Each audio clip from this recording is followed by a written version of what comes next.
माझ्या मंत्रिमंडळामधल्या कुणालाही चुकीचं काम करू देणार नाही, मी त्याला रोखण्याचं काम करेन, मुख्यमंत्री देवेंद्र फडणवीसांचं वक्तव्य।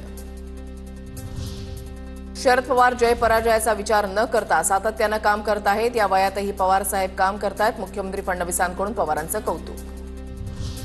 2019 मध्ये ठाकरेंनी आम्हाला धोका दिला, राजकारणामध्ये वाट शोधावी लागते आणि जिवंत राहावं लागतं, ज्यांना बरोबर घेऊन पुढे जाऊ शकत होतो त्यांना घेऊन पुढे गेलो, एक्सप्रेस अड्डाच्या मुलाखतीमध्ये मुख्यमंत्री फडणवीसांचं वक्तव्य। अभिनेता डिनो मोरियाची पुन्हा 6 तास चौकशी, मिठी नदीमधील गाळ उपशातील भ्रष्टाचार प्रकरणामध्ये चौकशी करण्यात आली, डिनोकडील कागदपत्रांची पडताळणी सुरू।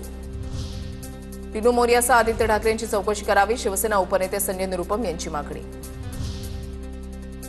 मिठी नदी घोटाळ्यामध्ये मोठे मासे नाही तर गाळ खाणारे डुक्कर आहेत, घोटाळ्याची व्याप्ती 100 कोटीहून जास्त, प्रसाद लाड यांचा दावा। मुख्यमंत्री देवेंद्र फडणवीस यांच्या वर्षा शासकीय बंगल्यासमोर आत्मदहनाचा प्रयत्न, स्वतःच्या अंगावर पेट्रोल ओतून पेटवून घेण्याचा प्रयत्न, मात्र वेळीच पोलिसांनी रोखल्यानं मोठा अनर्थ टळला। मुख्यमंत्री देवेंद्र फडणवीस आज परभणी दौऱ्यावर, मुख्यमंत्र्यांच्या उपस्थितीमध्ये परभणीमध्ये 3 कार्यक्रमांचं आयोजन, कृतज्ञता सोहळ्यासाठी भाजपकडून सभेचं आयोजन। उद्धव ठाकरेंनी सत्तेमध्ये असताना काय केलं, महापालिका भाजप आणि महायुती चालवत नाही, आशिष शेलार यांचं वक्तव्य, तर आशिष शेलारांवर मानसिक परिणाम झालाय, आदित्य ठाकरेंची टीका।